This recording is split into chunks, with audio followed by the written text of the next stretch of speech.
5화 줄거리. 코제트가 마리우스에게 보내려던 편지를 장발장은 우연히 읽게 된다. 앙졸라와 마리우스의 벗들이 6월 봉기에 참가한 가운데 코제트를 읽고 꿈도 희망도 없어진 마리우스는 바리케이드를 향하며 혁명에 참가한다. 이 와중에서 마리우스는 죽을 위기에 처하지만 에포니니의 희생으로 가까스로 목숨을 구한다. 에포니니의 죽음에 대한 죄책감으로 마리우스는 에포니니의 동생인 가브루슈만을 살리고자 코제트에게 마지막 작별 편지 심부름을 보낸다. 하지만 그 편지는 장발장의 손에 들어가고 편지를 읽은 장발장은 마리우스를 구하기 위해 바리케이트에 들어간다. 그는 잡혀있던 죽음 직전에 자베르를 데리고 나오며 자베르를 용서하고 아무도 모르게 살려보낸다. 동이 트자 본격적인 대공격이 시작되고 치열한 전투 끝에 결국 바리케이드는 함락된다. 앙졸라의 저항으로 시선이 집중되어 있는 사이 장발장은 부상당한 마리우스를 데리고 하숙으로 도망을 친다.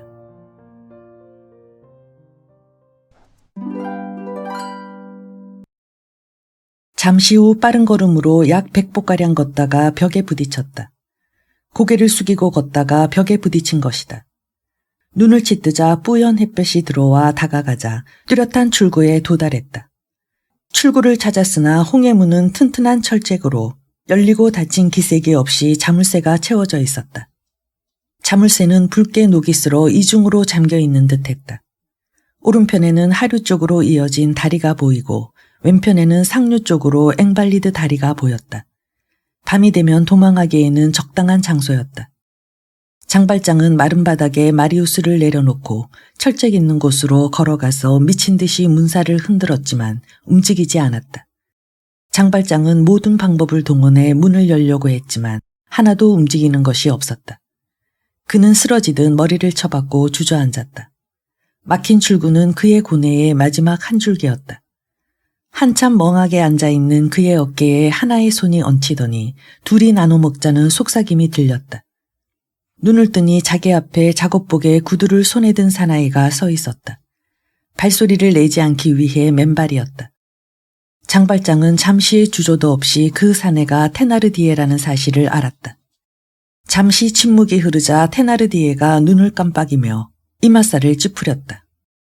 사내는 상대를 알고자 했으나 진흙과 피투성이가 된 장발장이 빛을 등지고 있었으므로 본래의 모습을 찾을 수 없었다. 장발장은 테나르디에가 알아보지 못함을 깨달았다. 어둠 속에서 서로를 바라만 보다 테나르디에가 먼저 어떻게 나갈 거냐고 물었다. 장발장이 대답을 않자 다시 말했다. 좋아, 그럼 둘이 나눠 먹세. 무슨 말이지? 당신이 그를 죽였지. 당신을 모르지만 도와줄 테니 정답게 굴어. 그놈을 죽일 때 주머니를 봤을 테니 반만 주면 돼. 내게 자유로운 몸이 되게 해주는 열쇠가 있으니. 자, 이걸 봐. 여기까지 듣고 장발장은 그의 말을 이해할 수 있었다. 테나르디에가 자기를 살인자로 생각한 것에 아연실색했다. 그리고 현실 상황을 의심하기 시작했다. 자, 결말을 내지. 열쇠를 보았으니 돈을 내도록 해. 테나르디에가 어깨를 흔들며 위협적으로 굴었지만 고분고분하게 굴었다. 그는 마음이 편치 않은 듯 태도도 복잡했다. 천연스러운 채 하면서도 낮은 목소리로 가끔씩 상대방을 제지시키는 것이었다. 그들 외에는 아무도 없는데도 그러는 게 의아했다. 장발장은 아마 근처에 딴패가 숨어 테나르디에가 독차지하려는 것이라고 생각했다. 습관적으로 몸에 돈을 지녔던 장발장은 몸을 뒤졌으나 조끼 주머니에 30프랑 정도가 있을 뿐이었다. 그는 호주머니를 뒤집어 계단 위에 루이그마 하나와 5프랑짜리 은전 투니까 동전 대여섯 잎을 쏟았다. 테나르디에는 겨우 이 정도로 사람을 죽였냐는 듯 아랫입술을 삐죽 내밀었다. 그는 천연스럽게 장발장과 마리우스의 호주머니를 뒤졌다. 장발장은 그가 하는 대로 내버려 두었다. 테나르디에는 마리우스를 뒤적거리며 민첩한 솜씨로 장발장이 모르게 그 찢어진 옷자락을 한 조각 뜯어서 자기 작업복 속에 넣었다. 그 조각으로 훗날 피해자와 살해자가 누구인가를 아는 데 도움이 되리라고 생각한 것이다. 돈이 30프랑 이상 나오지 않자 열쇠를 꺼냈다.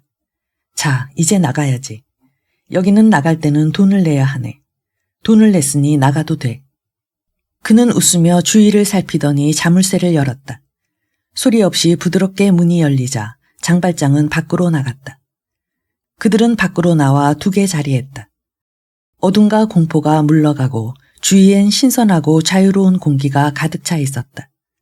황혼 무렵 밤이 다가오는 시간의 주위는 아름다운 고요 그 자체였다.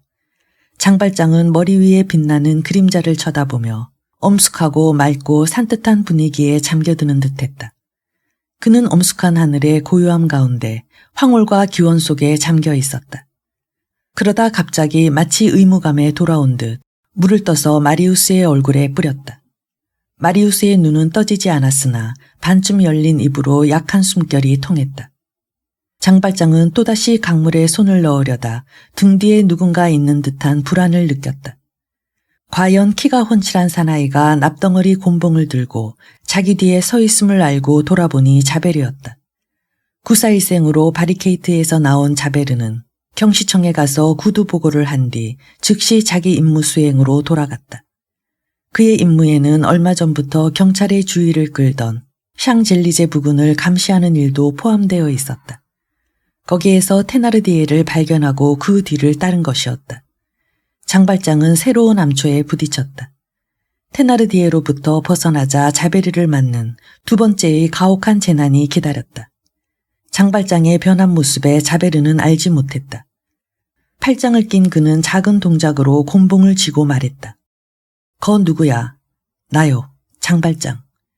자베르는 몸을 굽혀 얼굴을 들여다본 뒤 그를 알아보았다. 둘의 얼굴이 거의 맞닿자 자베르의 눈초리가 매섭게 차가워졌다. 장발장은 마치 히라소니 앞의 사자처럼 자베르에게 붙잡힌 채 가만히 있었다. 자베르, 나는 아침부터 당신에게 잡혔다고 생각하고 그 소나기에 쥐어 있소. 도망칠 생각이라면 주소 등을 말하지 않았겠지. 나는 체포하되 한 가지만 허락해 주시오. 자베르는 그의 말을 듣지도 않는 듯했다. 뭔가 깊은 생각을 하는 듯 장발장을 가만히 보고 있었다. 잠시 후 자베르는 허리를 펴고 곤봉을 쥐더니 그가 누구며 여기서 무얼 했는지 중얼거리듯 물었다. 장발장의 대답에 자베르는 정신이 드는 듯했다. 내 몸은 당신 마음대로 하시오. 하지만 한 가지 청을 들어주시오. 저 사나이를 그의 자택에 운반하는 것을 도와달라는 것이오. 언제나 그렇듯 남에게 양보를 기대하는 긴장된 얼굴이 된 자베르는 안 된다는 말도 못하고 주머니에 수건을 꺼내 물을 죽여 마리우스의 이마를 씻어주었다. 바리케이트에 있던 마리우스로군. 그는 혼잣말로 중얼거렸다. 죽음의 고뇌 속에서도 모든 것을 관찰하고 기록하고 있었던 것이다. 부상을 당한 마리우스는 맥을 짚으니 아직 살아있었다. 이 사나이를 바리케이트에서 여기까지 날라왔군요. 자베르가 말했다. 장발장은 마리우스의 옷저고리에서 지갑을 꺼내 연필로 급히 쓴 페이지를 펼쳐 보였다. 아직 글을 읽을 정도의 빛과 인강을 가진 자베르는 편지를 읽더니 피유 듀 칼베르 거리 6번지 질로르망을 중얼거리며 마차꾼을 불렀다. 마리우스의 머리에서는 계속 피가 흘렀다. 마차는 한밤중에 피유 듀 칼베르 6번지에 닿았다. 자베르가 맨 먼저 마차에서 내려 망치를 들고 대문을 두어 번 두드리자 한쪽 문이 방긋이 열렸다. 자베르가 문을 열자 문지기가 촛불을 들고 모습을 나타냈다. 선량한 동네인 말에는 혁명의 어수선함 때문에 일찍 잠들어 있었다. 도깨비를 피하는 아이들처럼 이 집도 이불 속에서 잠든 것이다. 그동안 장발장과 마차꾼은 마리우스를 끌어내렸다. 장발장이 찢어진 옷 사이에 가슴에 손을 얹으니 심장은 아직 뛰고 있었다. 자베르는 거친 어조로 문지기에게 질노르망의 집인가를 묻자 그렇다고 대답했다. 바리케이트에 가 있던 아들을 데려왔어. 죽었으니 가서 영감을 깨워. 빨리. 내일은 이 집에서 장례가 있겠지. 문지기는 급히 바스크와 니콜레트, 질노르망 양을 깨웠다. 조부에게는 늦게 알리는 게 현명하리라 생각하고 깨우지 않았다. 마리우스는 아무도 모르게 2층으로 옮겨져 낡은 안락 의자에 뉘어졌다. 그동안 장발장은 자베르에게 어깨를 잡히고 있었다. 서로의 뜻이 통해 그들이 계단을 내려가자 끔찍한 꿈인 듯 바라보기만 했다. 장발장은 자베르에게 한 가지 청을 더 한다며 집에 잠깐 들를 것을 요구했다. 잠시 생각에 잠겼던 자베르는 마차꾼을 불러 움무 아름의 거리 7번지라고 이른 뒤 목적지까지 한마디도 하지 않았다. 움무 아르메의 좁은 거리 입구에 닿자 나폴레옹 금화 네잎을 마차꾼에게 주고 돌려보냈다. 장발장은 자베르가 가까운 지소로 자기를 데려가리라 생각했다. 여전히 고요한 움무 아르메 거리의 7번지에 이르러 장발장이 문을 두드리자 곧 문이 열렸다. 좋소, 들어가시오. 여기서 기다릴 테니. 평소에 자베르답지 않은 태도였지만 목숨을 건 장발장에겐 지에게 주는 고양이의 신임 정도로 생각되어 침착하게 집 안으로 들어가 계단을 올라갔다. 휴식이 가능한 2층에서 걸음을 멈추고 활짝 열려있는 계단 위의 창문으로 머리를 내밀었다. 몸을 굽혀 거리를 내다보니 가로등이 밝게 비치는 거기에 자베르가 떠나고 없었다. 의사가 달려왔을 때 마리우스는 응접실 안으로 옮겨졌다. 그제서야 일어난 질노르망 이모는 너무 놀라 겁을 먹고 우왕좌왕할 뿐이었다. 마리우스를 진찰하던 의사는 대단한 상처가 아니고 맥이 뛰고 있음을 진찰한 뒤 침대에 눕혔다. 머리를 낮게 눕혀 호흡을 자유롭게 해준 뒤 상의를 벗겼다. 질노르망 이모는 옷을 벗기자 자기 방으로 돌아가 기도를 드렸다. 의사가 통에 물을 담아 마리우스의 얼굴과 머리를 씻자 금세 붉게 퍼졌다. 그때 응접실의 문이 열리더니 질노르망 노인의 창백한 얼굴이 나타났다. 이틀 동안의 폭동 때문에 분노와 함께 잠을 이루지 못했던 노인은 그날 밤 문단속을 시키고 가벼운 잠에 빠졌다. 응접실에 접해 있던 방인데다 잠기조차 밝은 노인네여서 조심은 했으나 그 소리에 눈을 뜨고 새어드는 불빛에 놀라 나온 것이다. 새빨간 상처투성이로 미동도 없이 누워있는 청년을 본 노인은 얼굴이 흙빛으로 변해 전신을 떨면서 유리 같은 눈으로 바라볼 뿐이었다. 아연실색한 노인은 축 늘어져 손가락이 펴지며 무릎이 굽어 빈약한 신체가 노출된 채 마리우스의 이름만 불러댔다. 나리, 도련님을 어떤 사람이 운반해 왔습니다요. 바리케이트에 가셔서. 그래서 바스크가 말했다. 죽었구나. 못된 자식 같으니. 당신이 의사로군. 죽었는지의 여부를 똑똑히 말하시오. 늙은 노인이 고든 자세와 격한 소리로 말하자 의사는 대답을 못해 우물거리더니 노인이 손을 비틀며 무시무시한 웃음을 지으며 말했다. 죽었어. 바리케이드에서 목숨을 내던진 거야. 나를 원망하며 보복으로 한 짓이야. 흡혈귀가 되어 돌아왔구나. 그 순간 아직 혼수 상태인 마리우스가 눈을 떴다. 마리우스, 나의 귀여운 자식. 눈을 뜬 것이냐, 나를 보는 것이냐. 살아 주었구나. 고마워라. 노인은 소리치며 실신하여 쓰러졌다.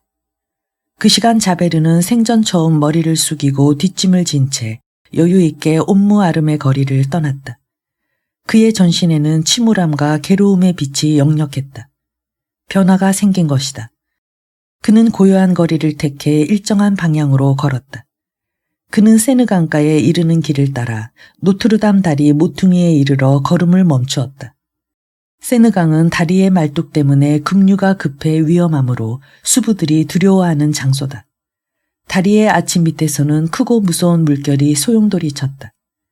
그곳에 떨어지면 어느 훌륭한 수영 솜씨도 다시는 모습을 나타내지 못한다. 자베르는 다리 난간에서 턱을 개고 생각에 잠겼다. 하나의 혁명과 파멸, 새로운 일이 마음속 깊이 일어나 자베르는 고민에 휩싸여 깊이 반성했다. 생명을 건져준 악인에게 은혜를 갚고 본인은 아니더라도 전과자와 동등한 위치에서 하나의 은혜에 대한 보상으로 한 사람에게 자유를 주었다. 또한 사적인 동기의 일반적 책임인 의무를 희생하고 거기에서 보다 우월한 그 무엇을 느끼고 자신만의 양심에 충실하기 위해 사회를 배반하는 등의 불합리가 현실에 나타나 그에게 누적되어 어찌할 바를 몰랐다. 자베르는 장발장과 서로가 용서한 일에 크게 놀랐다. 자베르는 경찰의 규칙과 사회적 사법적 조직을 거스르고 법전 전부를 위반하고 스스로 죄인을 놓아준 것이다. 그것은 자신에게 지당한 일이었으나 사적인 일로 공무를 희생시켰다. 스스로 범한 그 행위를 생각할 때마다 몸소리 쳐졌다. 결심을 취해야 할 지금 하나의 수단만은 남아있다. 속히 옴무아름의 거리로 돌아가 장발장을 투옥시키는 일이 그것이었으나 그는 할 수가 없었다. 장발장은 정신적인 억압으로 그를 난처하게 했다. 그의 생애에 대들보였던 정의를 장발장의 관용이 압도해버린 것이다. 과거의 허위와 어리석음으로 취급했던 사실들이 현실로 상기되어 마들렌과 장발장이 숭배해야 할 모습으로 나타났다. 죄인에 대한 찬탄과 죄에 대한 동경이 가능한가? 죄인이 그의 은인이다. 왜 자기의 목숨을 사내에게 허락했던가? 장발장이 바리케이트 안에서 살인의 권리를 행사했어야 하든지 자베르 자신이 다른 방법으로 강제 총살을 당하는 편이 현명했다. 그는 확실한 고민이 없어 송두리째 거세된 느낌을 가졌다. 법전도 그에게는 통나무에 지나지 않아 알 수 없는 고뇌와 싸워야만 했다. 그때까지 그의 유일한 기준이었던 합법적 긍정과는 상반된 감정적 계시가 그의 마음속에서 일어나 그 전에 공명한 태도만으로는 이미 부족하게 되었다. 뜻밖의 그의 영혼에 나타난 하나의 신세계가 그를 굴복시켰다. 친절, 헌신, 자비, 관용, 연민에서 출발한 주놈의 파손, 개인의 승인, 절대적 판단의 소멸, 법률에 대한 눈물의 가능, 인간에 의존하는 정의와 반대 방향을 취하는 일종의 신에게 의존하는 정의 등 암흑 속에서 떠오른 도덕의 태양을 보았다. 독수리의 눈을 가지라고 강요당한 올빼미가 되었다. 세상에는 예외도 있고 만사가 법전의 명문 속에 맞는 것이 아니고 의외의 일이 사람을 복종시키는가 하면 죄수의 덕이 관리의 덕을 함정에 빠뜨리는 것도 진실이라고 스스로에게 말했다. 그는 절망감으로 자기는 그러한 기습을 피할 수 없었다고 생각했다. 그는 그 죄수와 자신이 행한 친절한 행위로 세상의 친절을 인정했다. 자기의 비겁함을 인정하자 스스로 무서워졌다. 자베르의 이상은 인간적이거나 위대하고 숭고한 것은 아니었으나 조금도 그릇됨이 없는 것이었다. 그러나 어떻게 된 건지 자신도 모르지만 과오를 저지른 것이다. 아무리 생각해도 설명할 수가 없었다. 확실히 그는 장발장을 또다시 법률 아래 묶어 넣으려고 늘 생각하고 있었다. 장발장은 법률의 포로이며 자베르는 법률의 노예였다. 장발장을 손에 쥐었을 때 한순간이라도 그를 놓아주겠다는 생각을 가졌음에 대해 절대 부인했다. 장발장을 놓아준 것은 무의식 중에 행한 일이었다. 온갖 신기한 일이 그의 눈앞에 나타나 스스로 질의응답을 했으나 스스로를 위협하는 답변이 되어 스스로에게 다시 물었다. 내가 그토록 집요하게 추적한 저 절망적 죄수는 나를 짓밟고 복수할 수 있었으며 더구나 자신을 위해서 복수하는 것이 당연한데도 나의 목숨을 구해주고 용서했다. 이번에는 내가 그를 용서해 주었으니 그것은 왜일까? 서로의 의무일까? 아니, 의무 이상의 무엇이다. 저울의 균형이 무너짐을 느끼고 겁이 났다. 한쪽은 심연속으로 또 한쪽은 하늘로 향했다. 자베르는 양쪽 모두의 공포를 느꼈다. 그는 본능적으로 기성의 그리스도교를 존중하므로 볼테르파 등과는 달랐다. 그러나 그에게는 사회 전체의 한 조각으로서의 종교였고 거기에 직무 전부를 걸었다. 상관으로서 지스케 경시총감을 모셨을 뿐 신이라는 다른 상관은 생각해 보지도 않았다. 그런데 뜻밖의 탈옥자에게서 신을 만나 마음이 흔들리고 당황했다. 그 상관을 대하는 것을 몰랐다. 지금까지로는 부하는 항상 허리를 굽히며 거역과 비방과 논쟁은 절대 불가능하며 과분한 상관에게는 사표를 내야 하는 것이다. 그러나 신에게 사표를 제출하는 방법은 고사하고 생각은 늘 원점으로 돌아갔다. 포고 위반에 정치범을 놓아준 가공할 위법의 죄를 범한 것이다. 그런 일을 냉정히 행한 그는 자신은 물론 자기 행위의 이유까지도 잃고 오직 혼란만이 남아있었다. 그때까지 지녔던 맹목적 신념이 그를 떠나가고 그 청렴은 사라졌다. 모든 믿음은 사라지고 원하지 않는 진실이 완강하게 따랐다. 갑자기 수술을 받은 양심의 고통으로 괴로워하며 다른 사람이 되어야 했다. 자신의 헛됨과 파멸당하고 무너진 느낌을 가졌다. 경관으로서 이미 죽어버린 그는 존재의 이유를 갖지 않았다. 화강암 같은 마음으로도 의욕을 갖는다. 모든 법의 틀 속에서 만들어진 징계들이었고 그冲동으로 만든 가슴 속에 거의 심장과 흡사한 부조리와 반항을 인정한다. 그때까지 악이라고 생각했던 선에 대해 보답해야 하며 갑자기 펴지는 손가락에 잡았던 것을 놓친다. 그는 후퇴하는 한 인간에 불과했다. 잘못이 없으면 반드시 옳은 것이 아님을 인정해야 하는 것이다. 교리와 법전에도 잘못은 있다. 사회는 불완전하고 모든 것은 유동성이 있다. 재판관도 법률도 심지어 하늘의 넓은 윤리에도 틈이 보일 수 있다. 자베르 내부의 변화는 직선적인 마음의 탈선이며 영혼의 일탈로서 저항할 수 없는 힘으로 신에 부딪혀 산산이 흩어지는 청렴의 무너짐이었다. 경찰관으로서 강직함과 옳은 길을 향해서만 전진하던 그가 이제 그 옳고 완벽한 것에 굽힌 것이다. 항상 사람의 내부에서 참된 양심이 되어 허위에 반발하는 신. 영혼으로 하여금 허구의 절대와 그것에 접하는 참된 절대를 분별시키는 훈령.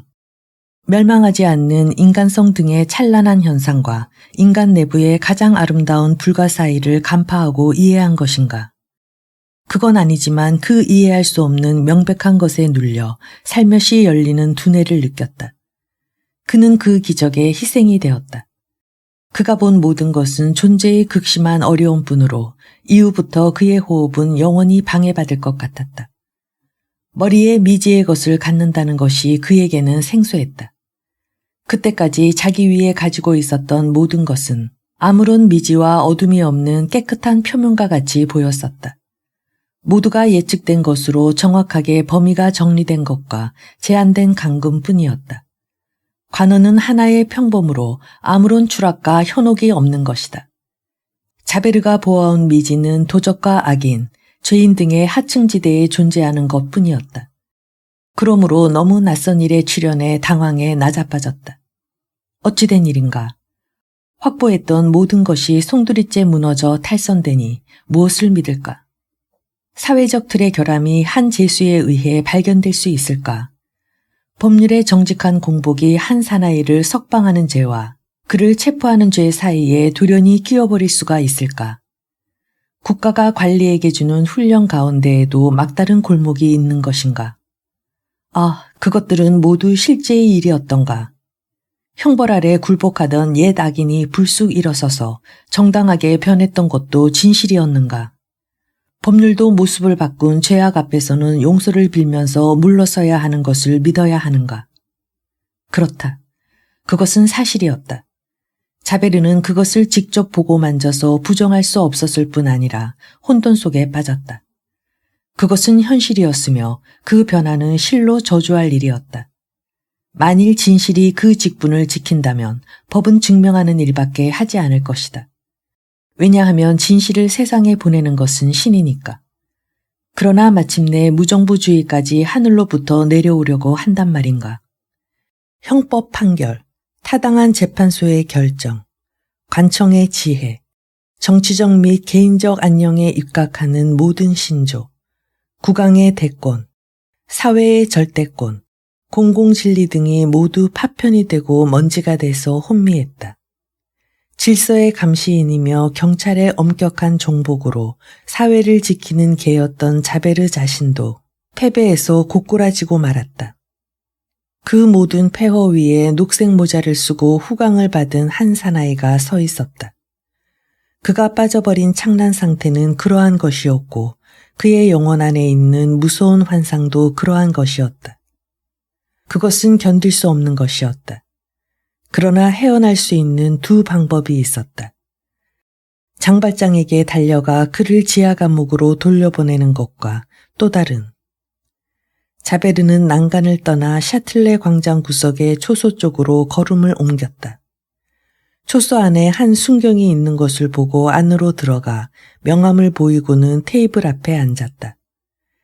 테이블 위에는 야간 순찰용의 필기구와 메모지가 비치되어 있었다. 지프로 만든 의자가 붙어있는 그 테이블은 규정된 비품으로 어느 지서에도 비치되어 있으며 톱밥이 가득 찬 나무 접시와 붉은 복납이 가득 찬 마분지 상자가 놓여 있었다. 자베르가 종이를 한 장 집어서 무언가를 쓴 다음 잉크를 말리고는 종이를 편지처럼 접어서 봉해 테이블 위에 남기고 초소를 나가자 철창 유리문이 닫혀졌다. 그는 정확하게 15분 전에 떠났던 장소로 되돌아왔다. 아까의 움직임이 상상되지 않도록 같은 자세로 몸을 쉬었다. 짙은 어둠 속에서 보이지 않는 무엇을 응시했다. 물소리를 들으며 그는 갑자기 모자를 벗어 난간 언저리에 놓았다. 잠시 후 통행인의 눈에 유령으로 비칠 큰 키의 그림자가 난간 위에 불쑥 나타나 세느강 쪽으로 몸을 굽히다가 다시 똑바로 일어나 어둠 속으로 둔한 물소리를 내며 떨어졌다. 물속으로 사라진 그 검은 모습의 비밀은 오직 그림자만이 아는 것이었다. 마리우스는 오랫동안 생사를 모를 상태였다. 몇 주일 동안 의식불명의 고열과 머리 상처의 자극에서 오는 무척 위험한 뇌의 증세를 보였다. 처음 며칠은 고열에 헛소리까지 하며 코제트를 불러댔다. 손자의 머리맡에 멍하니 앉아있는 진로루망 역시 생사를 알 수 없었다. 매일 훌륭한 차림의 백발신사가 환자의 병세를 물으러 와서 치료용 가제를 놓고 가는 것이다. 마침내 9월 7일 집으로 돌아온 지 2개월이 지나 마리우스에게 회복기가 왔으나 쇄골의 증세는 2개월 이상은 누워 있어야 했다. 진로루망 씨는 처음엔 온갖 광의를 느꼈다. 안락 의자를 환자 곁에 두고 매일을 지샜다. 가장 좋은 헝겊으로 가재나 붕대를 만들도록 딸에게 명령했으나 따르지 않고 좋은 천보다는 나쁜 헝겊이 치료에 유익하다고 말하곤 했다. 치료 때도 진로루망 씨는 자리를 지켜 썩은 살을 제거할 때면 신음소리를 냈다. 애처롭게 떨리는 손으로 약을 내밀며 늘 같은 질문을 의사에게 되풀이하곤 했다. 때로는 공화국 만세를 외치며 마리우스를 남장님이라고 불렀다. 또한 위험하지 않느냐는 말을 수없이 의사에게 물으며 조모와 같은 눈초리로 뭔가를 먹고 있는 마리우스를 바라보았다. 그는 자기를 잊었고 마리우스가 집안의 주인이 된 것이다.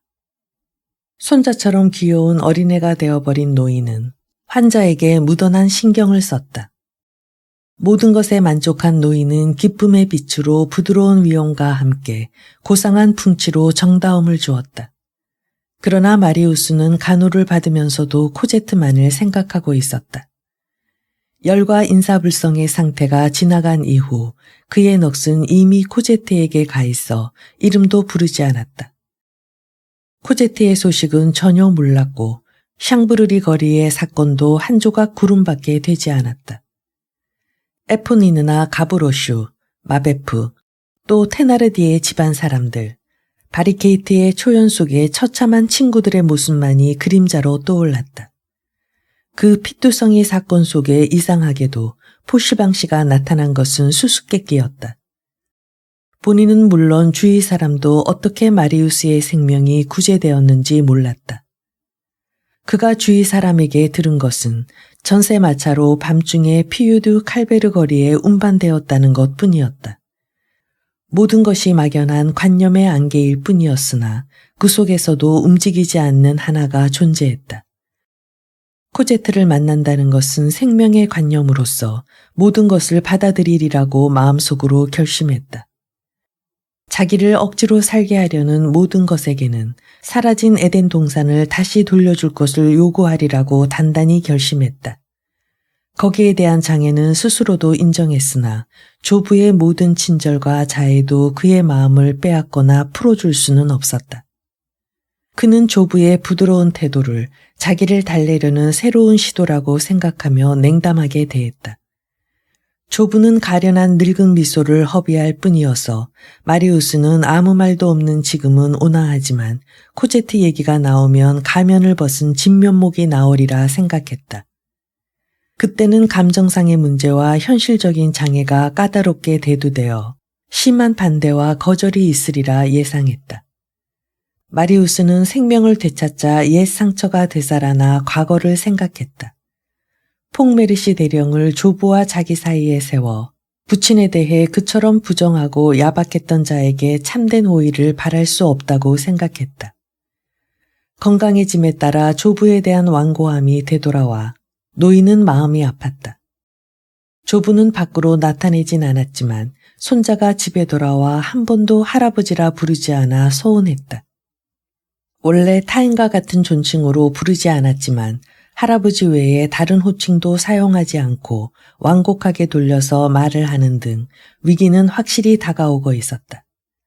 이런 상황에 늘 그렇듯이 마리우스는 우선 탐색전을 하는 것이다. 어느 날 아침 우연히도 질 노르망시가 신문 기사로부터 재헌 국회나 당통, 생쥐스트나 로베스피에르에 대해서 왕당파다운 경멸적인 언사를 내뱉자 그 당시에 일한 모든 사람은 큰 인물입니다. 라고 마리우스는 엄숙하게 말해버려 노인은 온종일 한마디도 하지 않았다. 조금도 양보가 없는 왕년의 조부를 늘 머릿속에 두고 있던 마리우스는 그 침묵을 깊은 분노의 결정이라 생각하고 예상되는 논쟁 준비를 더욱 공고히 했다. 만일 거절당하면 붕대를 찢고 남은 상처를 모두 벌겋게 내놓고 단식하리라 결심했다. 그에게 있어 상처는 싸움의 무기로서 코제트를 얻지 못하면 죽겠다고 결심했다. 인내로 기다리던 그에게 마침내 좋은 기회가 왔다. 집안 사람 모두가 마리우스의 방에 모여 있을 때 코제트가 후광에 쌓인 듯한 자태로 문턱에 들어섰다. 코를 닦던 조부는 그 자세에 고정되어 훌륭한 아가씨라고 소리쳤다. 코제트와 동행한 노인은 애처로운 미소를 지었다.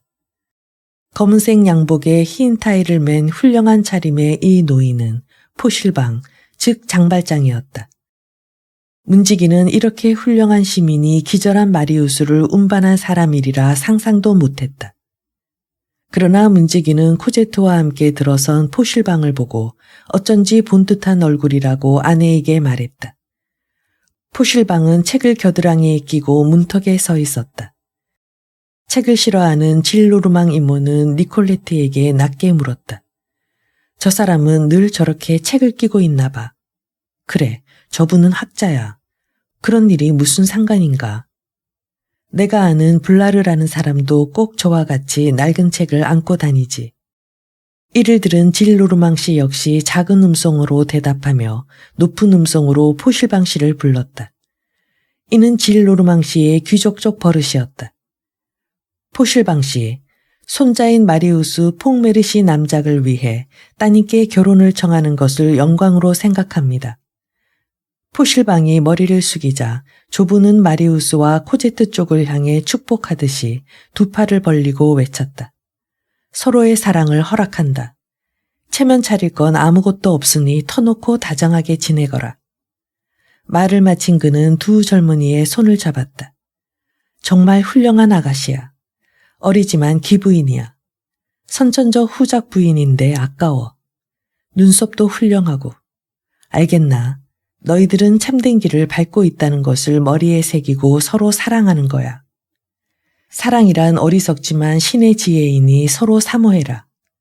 다만 한 가지 슬픈 일은 내 재산의 절반이 종신연금으로 되어 있으니 내가 죽으면 너희들은 무일푼이 된다. 남작 부인의 이 아름다운 손도 먹기 위해 일해야만 돼. 포실방 양은 60만 프랑의 돈을 가졌습니다. 장발장의 침착한 음성이 들렸다. 그는 한마디의 말도 없이 행복한 사람들의 뒤에 서 있다고 말했다. 질노르망 씨가 60만 프랑을 중얼거리자 장발장은 다시 14,500프랑이 부족할지 모르겠다고 말했다.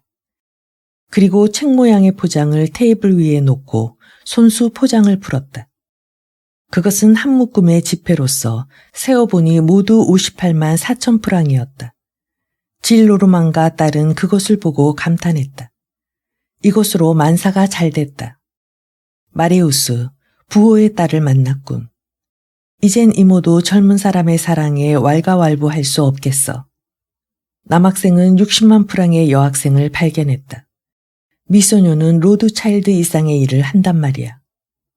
마리우스와 코제트는 그런 일에 주의하지 않고 서로 얼굴만 마주 보았다.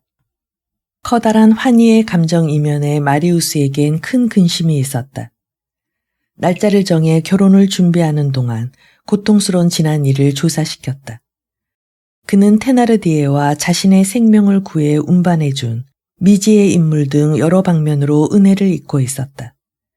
그는 행복의 빛으로 찬란한 생활에 그늘이 생기리라는 두려움으로 두 사람을 찾아 보답하려 애썼다.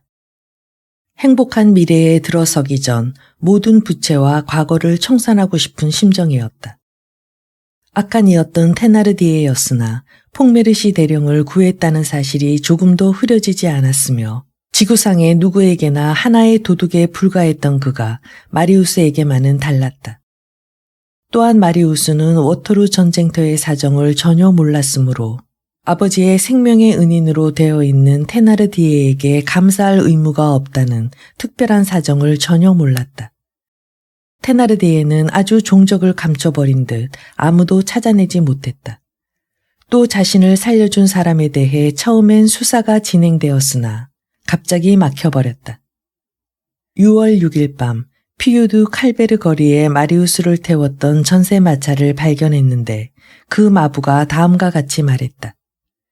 6월 6일 쌍젤리제 강가의 대하수도 출구에서 오후 3시에서 밤까지 경관의 명령으로 정차하고 있었는데 오후 3시경 하수도의 철제문이 열리며 한 사나이가 죽은 듯한 다른 사나이를 어깨에 메고 나오자 그곳을 지키던 경찰이 산 사나이를 붙잡고 죽은 사나이를 인수했다.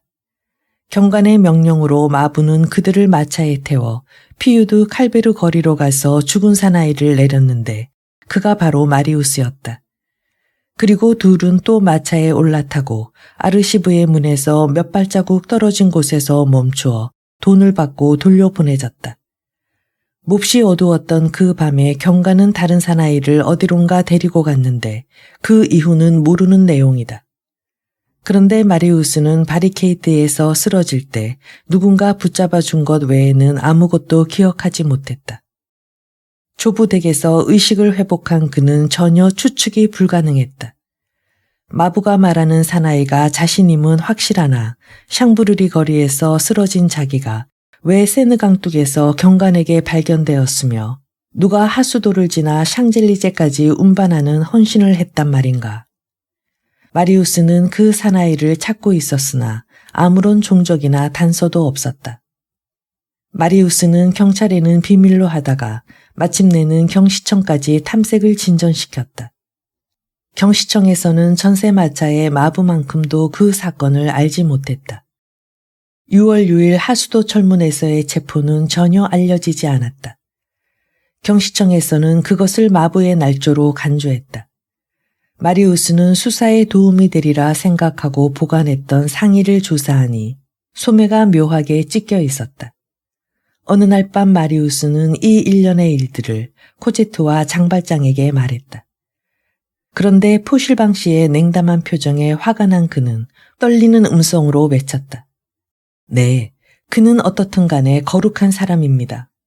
당신은 그 사람이 한 일을 아십니까? 그는 천사처럼 왔어요. 전투가 한창일 때 뛰어들어 저를 구해 하수도 속으로 업고 들어가 무서운 지하의 어둠과 시궁창 속을 6km 이상이나 걸었어요. 단지 그 부상자를 구한다는 것뿐이었고 그 부상자는 저였습니다.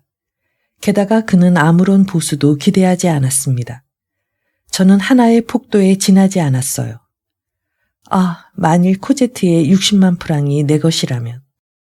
마리우스가 그 60만 프랑이 자기 것이라면 모두를 그 사람을 찾는 데 쓰겠다고 말하자 장발장은 가만히 있었다. 1833년 2월 16일은 마리우스와 코제트가 결혼하는 축복의 밤이었다. 결혼식 날 며칠 전 장발장은 오른손에 엄지손가락을 다쳤으나 누구에게도 상처를 보이지 않으려 했다. 그러나 다친 손의 치료를 위한 설명이 필요했으므로 질 노르망 씨가 코제트의 후견 대리의 역할을 했다. 그 이후 일행은 피유드 칼베르 거리의 자택으로 돌아갔다. 마리우스는 코제트와 나란히 계단을 의기양양하게 올라갔다. 화려한 촛대 사이에 꽃다발이 가득 차 있었다. 장발장은 객실의 입구 옆 의자에 앉아 있었다.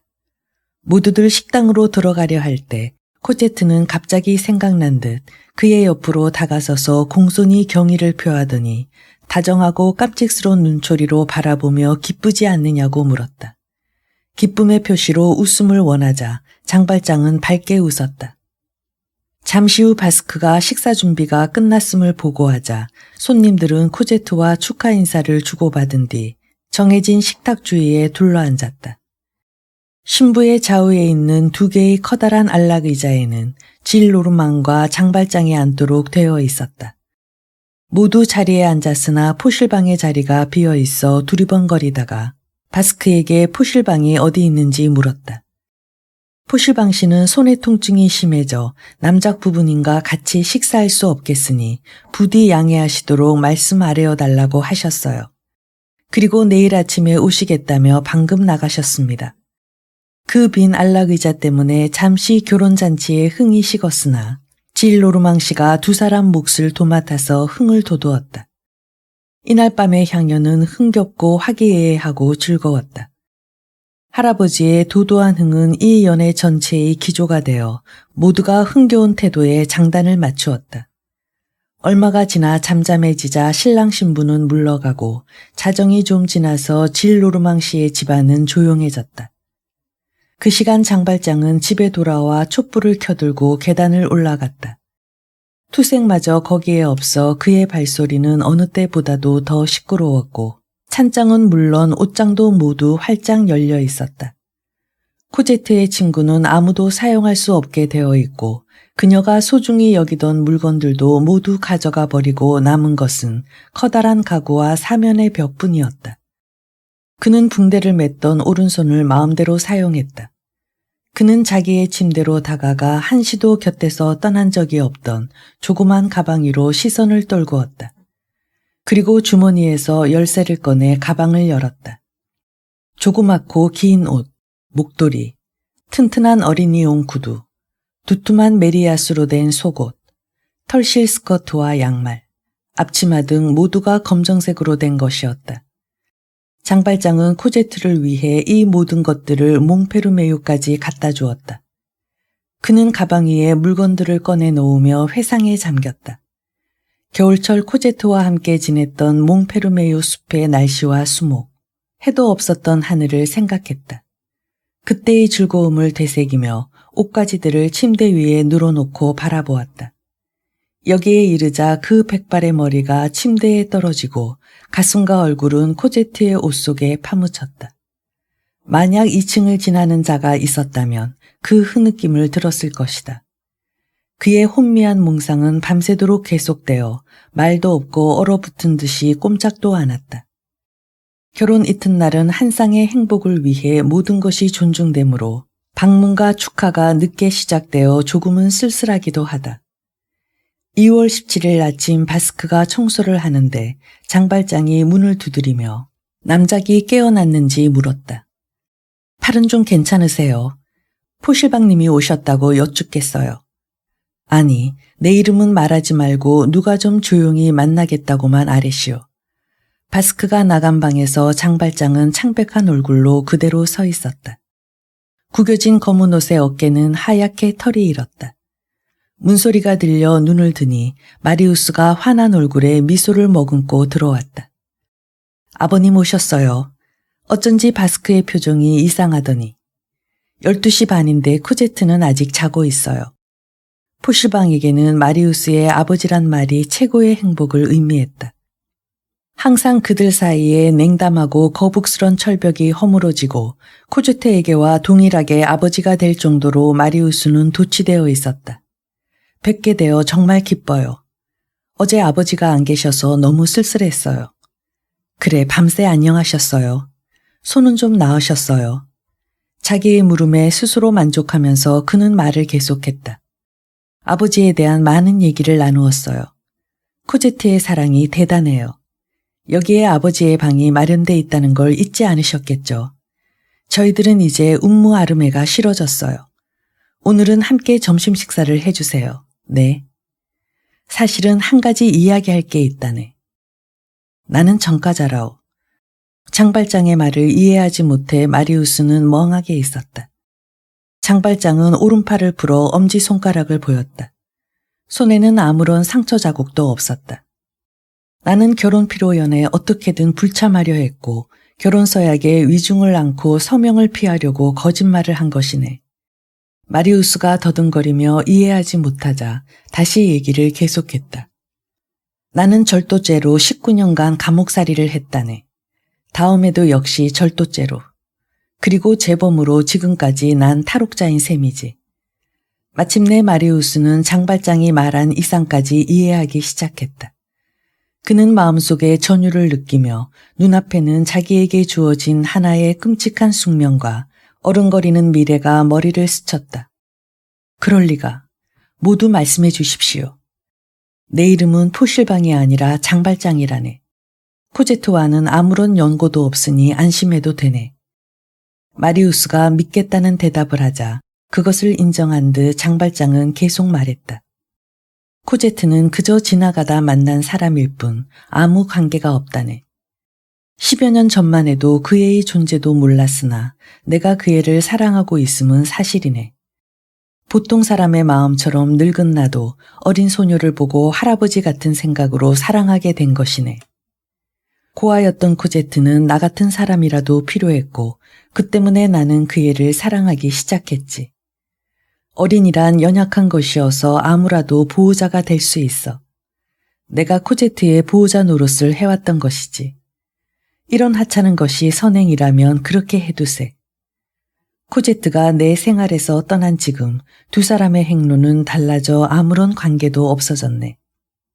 이제 코제트는 당신의 부인으로서 보호자가 바뀌었고 그건 더 큰 행복이네. 사연은 얘기할 수 없고 내가 주었던 돈은 위탁금으로서 돌려주었을 뿐이네. 이제 나에게 요구할 아무것도 없고 난 본명을 밝힘으로써 본래의 자신으로 돌아갔네. 이는 나 자신에 관한 일이지만 내가 어떤 인간인가를 알아주게. 장발장은 말하면서 마리우스의 얼굴에 드러난 곤혹의 빛을 보았다. 저에게 그런 말씀을 하시는 이유와 필요성이 무엇입니까?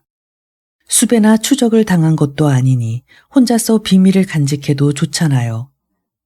그런 고백을 하시는 데는 이유가 있을 테니 모두 말씀해 주십시오. 무슨 동기에서 제수임을 고백하는가 그 말이군. 그건 좀 색다른 거지만 정직한 마음에서지. 불행한 것은 내 마음속에 나를 얽어매는 한 가닥의 줄이지. 늙으면서 그게 더욱 질겨지고 모든 것이 허물어져도 끈질기게 남아있는 줄이지. 만약 내가 이 줄의 매듭을 풀거나 끊어버리고 멀리 가버릴 수 있다면 구제되었을지도 모르네. 나는 참 어리석은 사람이라네.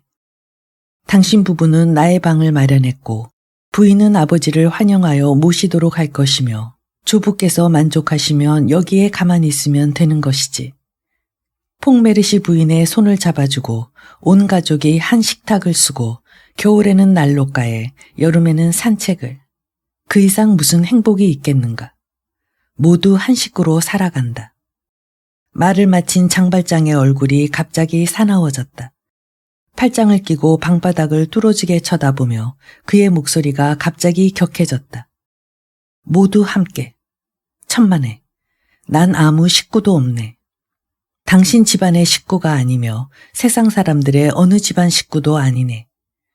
세상에는 얼마든지 가정이 있지만 내가 들어갈 가정은 없네. 나는 불행한 세상 밖의 사람이라네. 잠시 말을 끊더니 음산하게 낮은 목소리로 말했다. 내가 고백하는 이유를 물었지. 수배당한 것도 추적당한 것도 아니지 않느냐고 말이야. 그러나 실상 나는 추적당하고 수배당하고 있다네. 그건 나의 앞길을 가로막는 자신한테지. 나는 스스로를 끌어가고 밀어내고 포박하고 처형하고 있다네. 사람이란 자신을 붙잡을 때야말로 꼼짝 못하고 붙잡히는 것이지. 자신의 목덜미를 움켜잡은 주먹을 마리우스 쪽으로 당기며 이 주먹을 보게. 목덜미를 놓지 않으려는 이것과 같은 또 다른 주먹이 있지. 양심이라네. 사람이 행복하기를 바란다는 것을 이해하면 안 되네. 왜냐하면 의무를 인정하면 추워도 용서가 없기 때문이지. 마치 인정한 벌을 받는 것처럼 보이지만 사실 보답을 받는 것이지. 의무가 사람을 지옥 속으로 밀어넣지만 거기서 자기 옆에 신을 느끼기 때문이지. 사람이 자기의 창자를 찢어버리면 자신에 대해 고요한 마음이 된다네. 옛날에는 살기 위해 한 조각의 빵을 훔쳤지만 지금은 살기 위해 하나의 이름을 훔치고 싶지 않은 것이지. 살기 위해서라고요. 살기 위해서 그 이름이 필요하실 리야 없겠지요. 마리우스가 말을 막자 고개를 끄덕이며 몸을 돌렸다. 그 말은 나도 알겠지만 이런 것을 상상해보게. 아무 말 없이 포실방이라는 이름으로 한 식구로 생활하면서 즐기고 있을 때 벼랑간 장발장이라는 고함소리와 함께 경찰의 손이 뻗쳐 내 가면을 훌렁 벗겨버린다면 자네는 뭐라 하겠는가. 몸을 떨며 일어선 마리우스는 침묵을 지킬 뿐이었다. 이제 내 말이 옳았다는 걸 알겠는가. 마리우스가 장발장의 옆으로 건너와 손을 내밀었으나 반응이 없어 다가가 손을 잡았다. 장발장은 하는 대로 두었다. 마리우스는 대리석을 쥐는 느낌이었다. 제가 사면을 얻도록 힘쓰겠습니다. 조부에겐 여러 친구들이 있어요. 장발장은 마리우스가 잡은 손을 빼내며 위험을 갖추어 말했다. 소용없는 일이네. 죽은 사람은 감시를 받지 않아. 나는 죽은 걸로 되어 있으니 그걸로 충분하네. 또한 의무를 다한다는 것은 내가 신뢰하는 친구와 같은 것이네. 난 오직 하나, 양심의 사면이 필요할 뿐이네. 이때 객실의 건너편 문이 열리며 코제트의 다정한 얼굴이 나타났다. 풀어진 머리와 잠으로 부푼 눈시울로 남편과 장발장을 차례로 바라보고는 방긋 웃으며 소리쳤다. 나를 따돌려 놓고 정치 이야기를 하고 계시는 거죠? 마리우스가 더듬거리며 코제트를 불렀을 뿐 두 사람은 죄인처럼 되어버렸다. 두 분은 현장을 들켰어요. 아버지께서 양심과 의무 수행에 대해 하시는 말씀을 문 밖에서 들었어요. 그게 정치 이야기가 아니고 뭐예요? 싫어요. 결혼식 바로 이튿날부터 정치 얘기를 하시다니 나빠요. 그게 아니야, 코제트. 우리는 당신의 60만 프랑을 어디다 예금하면 좋을까 그런 얘기를 하던 중인데. 마리우스가 말했으나 아랑곳하지 않고 코제트는 객실로 들어왔다. 지금 사무적인 얘기를 하는 중이니까 잠깐만 자리를 피해줘요. 응?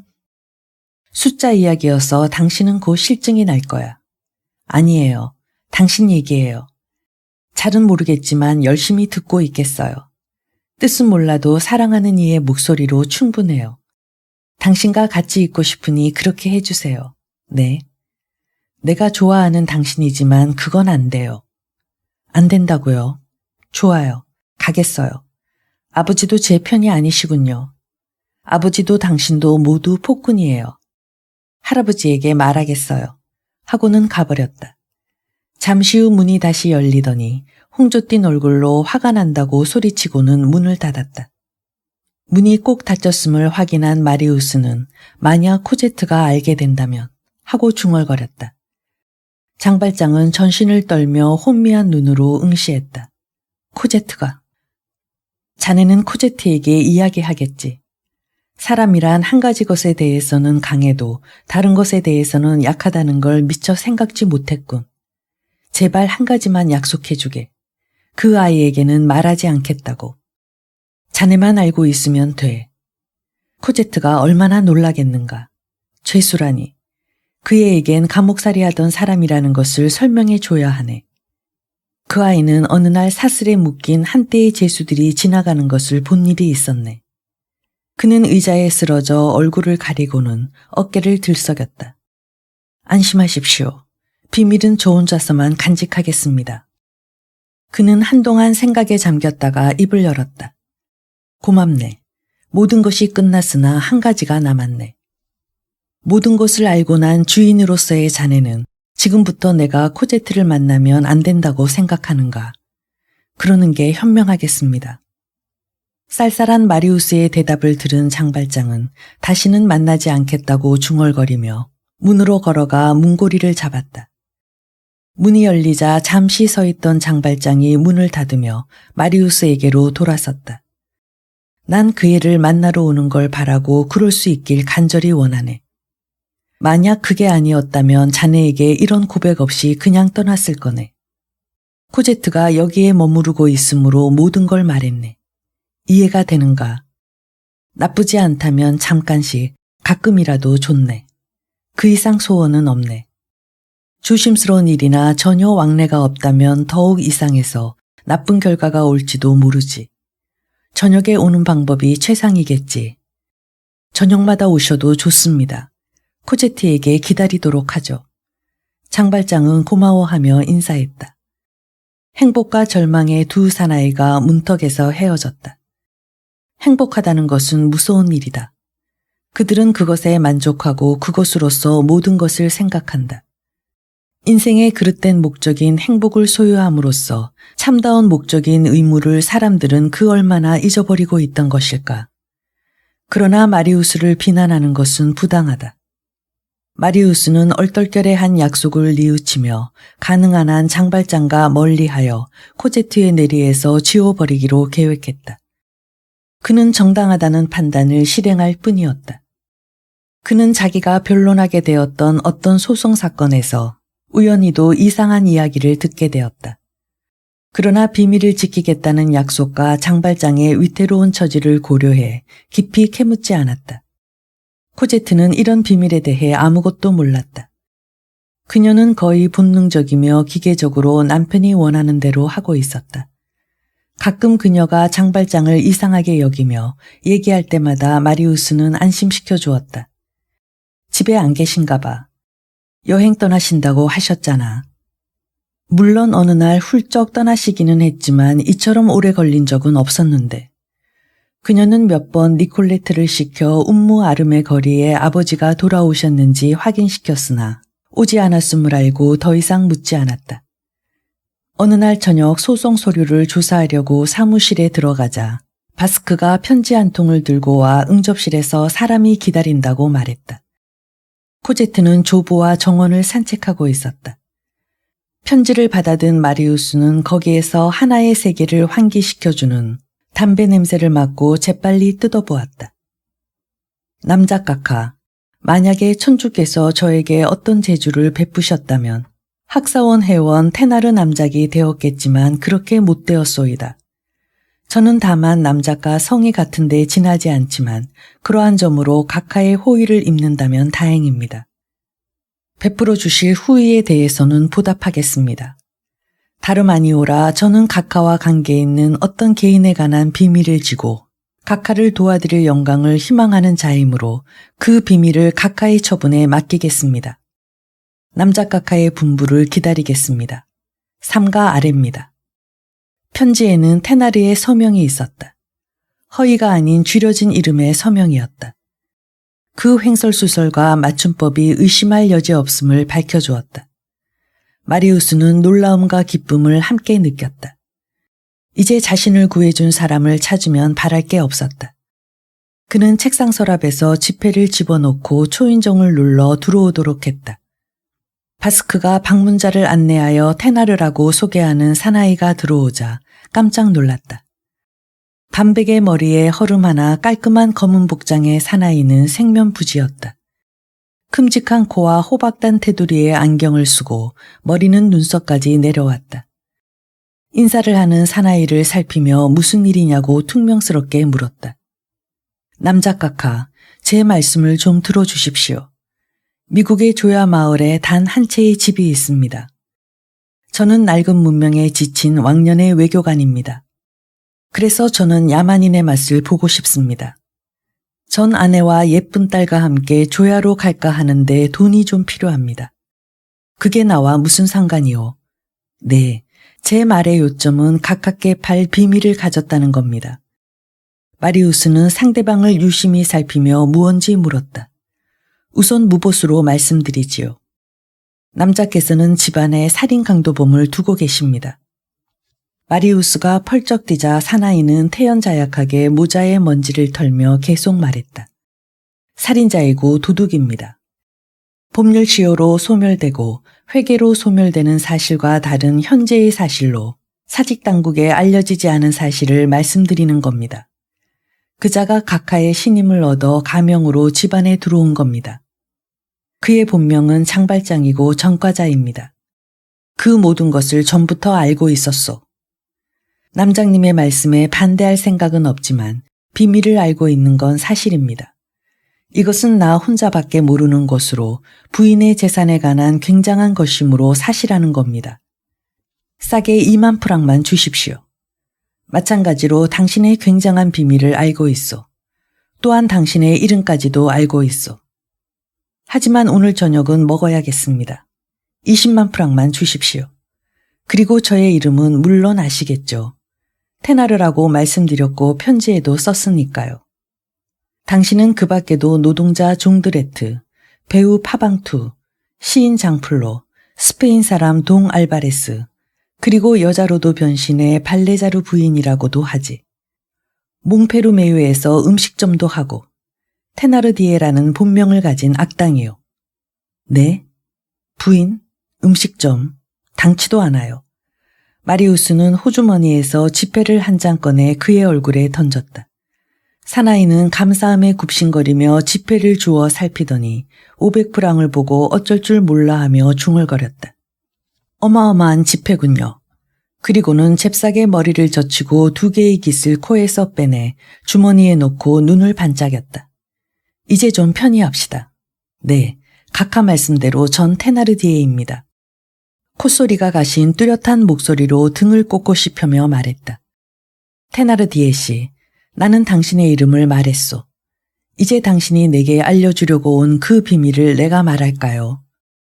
나는 여러 가지 것을 당신보다 더 자상하게 알고 있어요. 장발장은 살인자이며 도둑임이 확실해요. 마들렌이라는 공장주를 파산시켜 그 돈을 훔쳤으니 도둑놈이며 경관 자베르를 죽였으니까 살인자요. 무슨 말씀인지 모르겠어요. 뭔가 말이 빗나간 것 같은데요. 테나르디에는 시계줄의 폐물을 의미 있게 잡아 비틀며 힘주어 말했다. 빗나갔다고. 내가 바로 현장에 있었소. 그건 틀림없는 사실이요. 그건 허무맹랑한 말씀입니다. 털어놓고 말씀드리죠. 무엇보다도 진실과 정의가 제일입니다. 저는 사람이 애매한 누명을 쓰는 걸 보고 싶지 않습니다. 장발장은 마들렌 씨의 것을 훔치지 않았고 자베르를 죽이지도 않았습니다. 그럴 리가 없소. 왜 그렇단 말이오. 2가지 이유에서입니다. 첫째로 마들렌은 장발장 자신이므로 훔친 것이 없소. 둘째는 자베르는 자살했으므로 살인자가 아닙니다. 여기에 기록도 있습니다.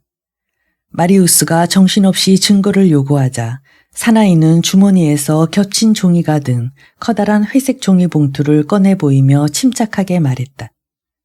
남장님을 위해 장발장을 철저하게 조사하려 했습니다. 제가 말씀드린 것에 대한 증거는 모두 있습니다.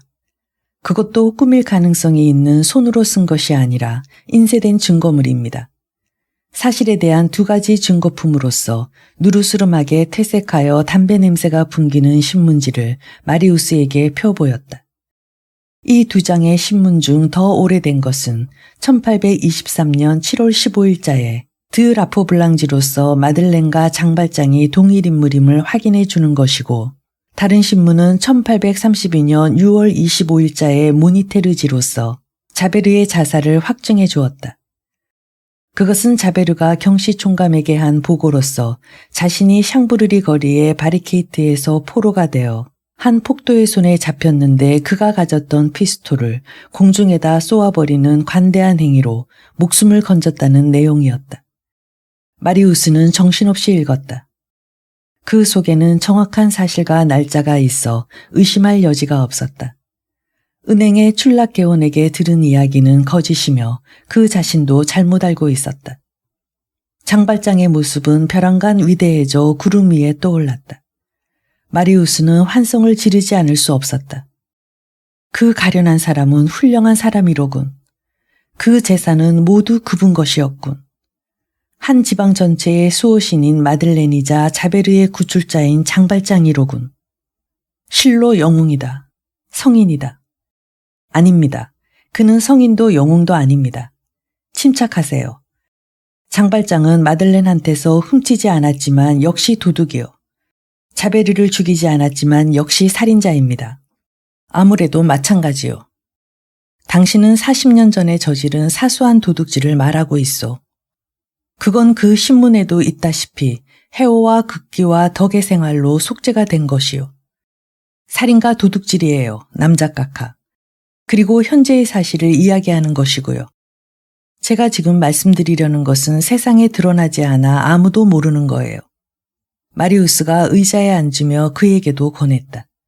테나르디에는 자신만만한 태도로 등에 기대 앉으며 위험에 갖추어 본론으로 들어갔다. 남장님, 1년 전 폭동이 있었던 1832년 6월 6일 세느강과 하수도에 마주치는 쪽에 한 사나이가 있었습니다.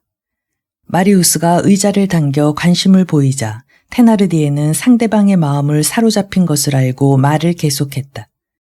그 사나이는 정치와 무관한 이유지만 몸을 숨겨야 했어요.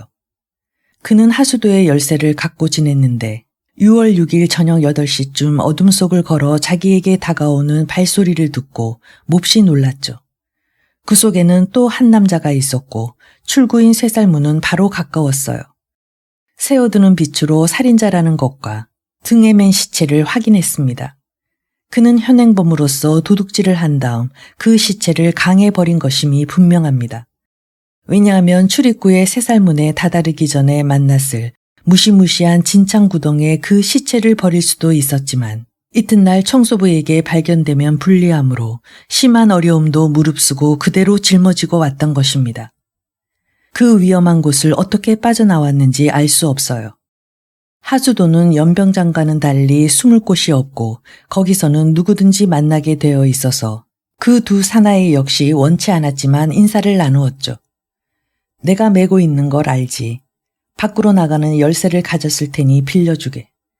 제수는 힘이 강했으므로 거절도 못하고 시간을 지체하려고 말을 붙이며 시체를 살폈는데 젊은 부자라는 것과 피투성의 얼굴밖에 볼 수 없었어요. 그동안 그는 시체의 상의 안쪽을 찢어 주머니에 넣고 쇠살문을 열어주고는 도망쳤어요. 아시겠지만 시체를 맨 것은 장발장이요. 열쇠를 가진 자는 저로서 상의의 헝겊 조각은 테나르디에는 검은 천을 주머니에서 꺼내 눈높이로 치켜 올리며 말을 마쳤다. 마리우스는 새파래져 말이 없이 헝겊을 응시하며 벽장의 열쇠를 찾았다. 남장님, 그 피살당한 청년은 장발장의 올가미에 걸려든 어느 거부로서 거액을 몸에 지녔다는 확실한 이유가 여러 가지로 있습니다. 그 청년은 바로 나야. 여기에 그 옷이 있지. 마리우스는 부르짖으며 피투성이의 검정헌 옷을 마룻바닥에 던지며 테나르디에의 손에서 헝겊을 빼앗듯이 하여 찢어진 옷자락에 맞추자 찢어진 자리는 꼭 들어맞아 완전한 옷이 되어 두 사람은 아연실색하며 몸을 떨었다. 그는 호주머니를 뒤지며 매서운 얼굴로 테나르디에 쪽으로 걸어가서 500프랑과 1000프랑짜리 지폐를 한 줌 가득 진 주먹을 그의 얼굴에 가까이 들이댔다. 당신은 파렴치한이야. 당신은 죄를 씌우려 하다가 오히려 무죄를 증명했어. 그분을 망신시키려다가 도리어 그분에게 영광을 안겨주었어. 그리고 당신이야말로 도둑이고 살인자요. 이봐, 테나르디에 종드레트. 당신을 징역 보낼 만한 충분한 증거를 알고 있어. 자, 불안당에게 1000프랑을 선심수오. 그는 1000프랑짜리 지폐 한 장을 테나르디에에게 던졌다. 이봐, 비겁한 악한. 이것이 좋은 교훈이 되기를. 암흑 속을 뒤져 비밀을 팔고 다니는 불쌍한 사람이여. 500프랑짜리도 받아가시오. 오토르에서 대령의 목숨을 구한 대가요. 하고 마리우스는 흥분해서 말했다. 장군이었소. 대령이었소. 장군이었다면 한 푼도 주지 않았을 거요. 그리고 당신은 파렴치한 짓을 하러 또 여기에 왔죠. 당신은 죄란 죄는 다 저질렀소. 자, 나가시오. 다만 행복하기를 바랄 뿐이요. 또 3000프랑. 당장 딸과 함께 미국으로 떠나시오. 내 눈으로 확인하고 20000프랑을 줄 테니 어디든 가서 죽어버리시오. 테나르디에는 머리가 땅에 닿도록 절을 하고는 황금벼락의 황홀한 얼굴로 집을 나섰다. 테나르디에가 떠나가자마자 마리우스는 정신없이 코제트가 산책하고 있는 정원으로 달려가 그녀를 불러댔다. 코제트, 어서 갑시다. 바스크, 마차를 불러와.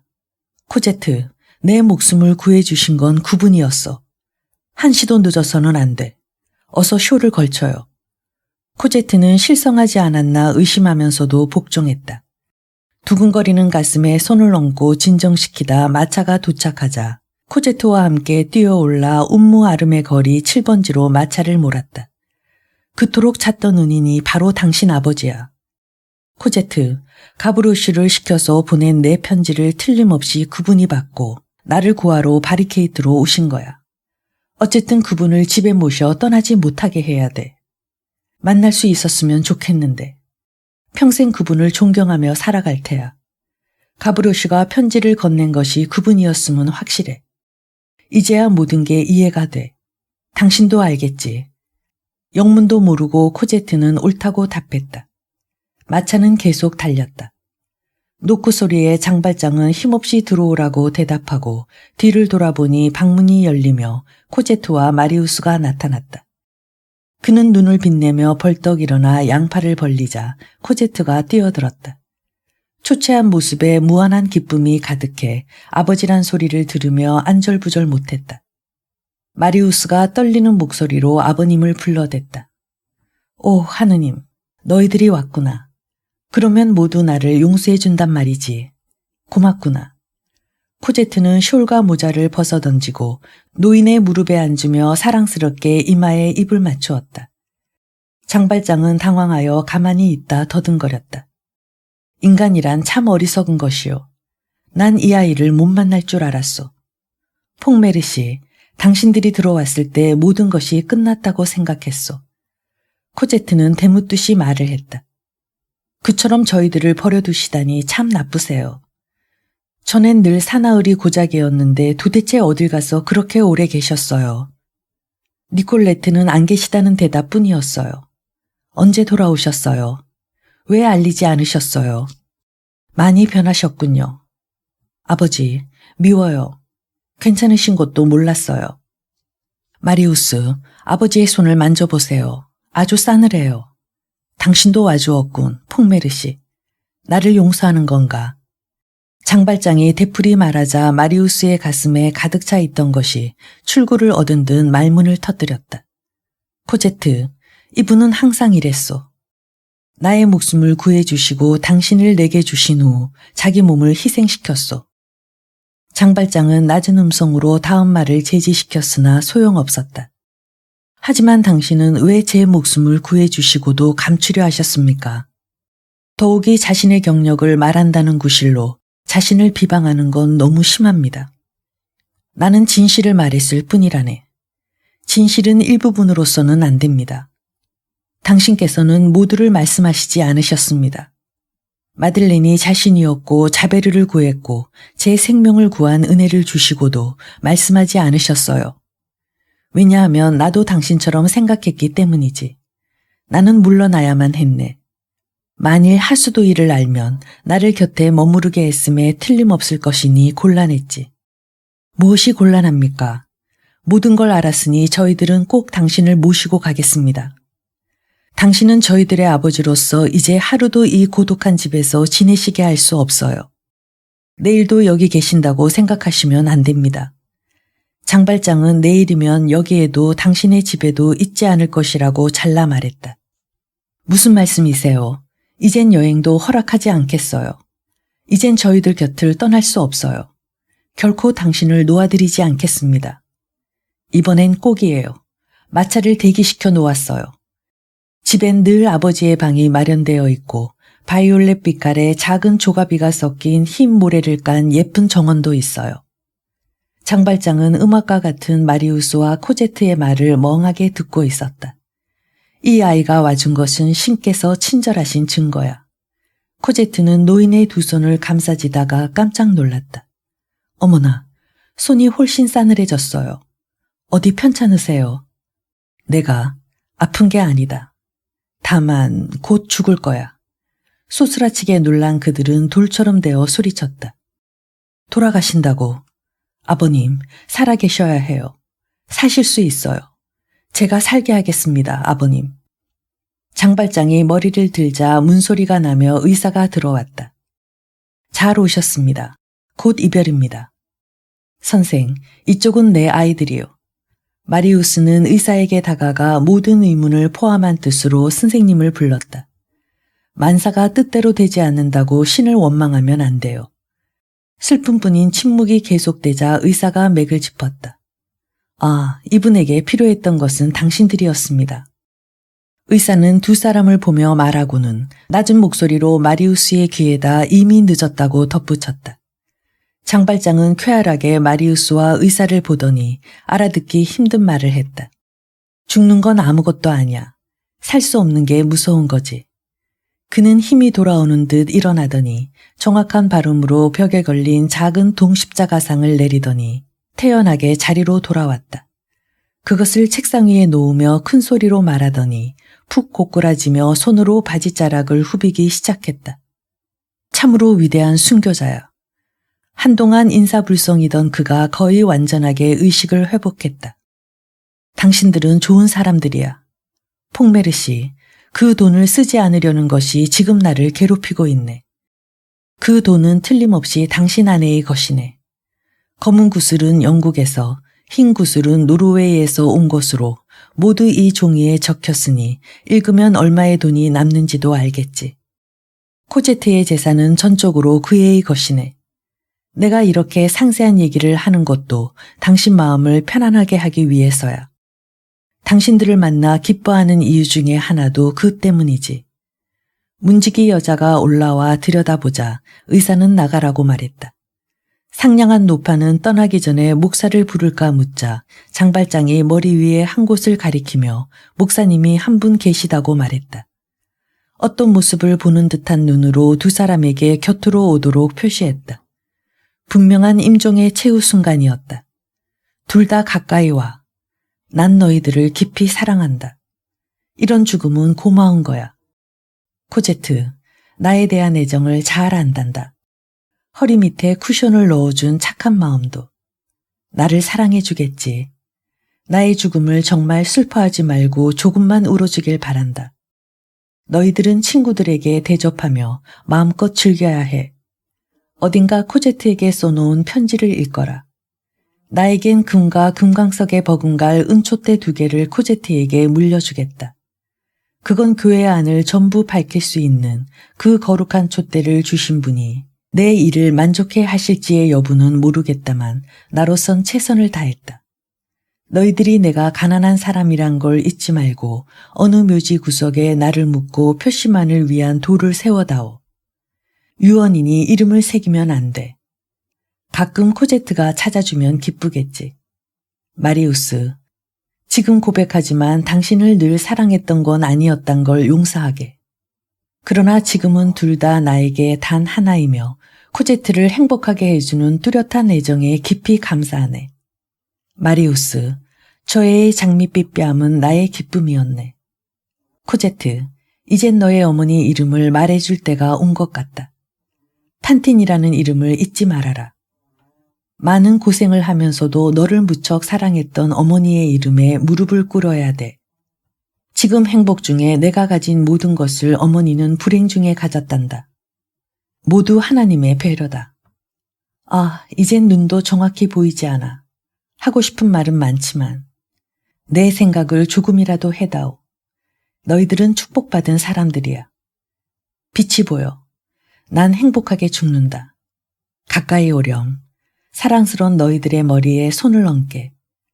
똑바로 누워있는 그의 얼굴을 두 촛대의 빛이 비추었다. 흰 얼굴은 하늘을 보고 두 손은 코제트와 마리우스가 입을 맞춘 그대로 놓고 죽었다. 별도 없는 짙은 어둠 속에서 어떤 천사가 한 넋을 기다리며 날개를 펴고 기다리고 있으리라. 페르라세즈 묘지 한 구석 낡은 벽을 따라 갯보리와 이끼 틈에 맷꽃이 기어오른 커다란 나무 밑에 돌이 하나 있다. 다른 돌과 마찬가지로 오랜 세월을 두고 산화작용과 이끼와 곰팡이에 쌓여 있었다. 물로는 초록색이 되었고 공기로는 검은빛이 되었다. 근처에는 햇빛이 전혀 들지 않고 풀이 높게 자라서 발을 적심으로 사람들은 그곳을 싫어했다. 햇빛 기운이 있으면 도마뱀이 계절마다 모여들고 나무에서 새들이 노래를 불렀다. 헐벗은 채인 돌은 묘속으로 썼음인지 사람 하나를 덮을 길이와 넓이 외에는 아무런 주의를 기울인 흔적이 없었고 이름도 없었다. 다만 수년 전 누군가 적어놓아 비와 먼지에 씻겨 오늘날은 아주 지워져 없어졌을지도 모를 사행시가 있을 뿐이었다. 그는 잠들었네. 비록 운명은 기구했건만. 그는 살았네. 자기의 천사가 사라지자 죽었네. 올 일은 오고야 말았네. 낮이 지나 밤이 오듯이.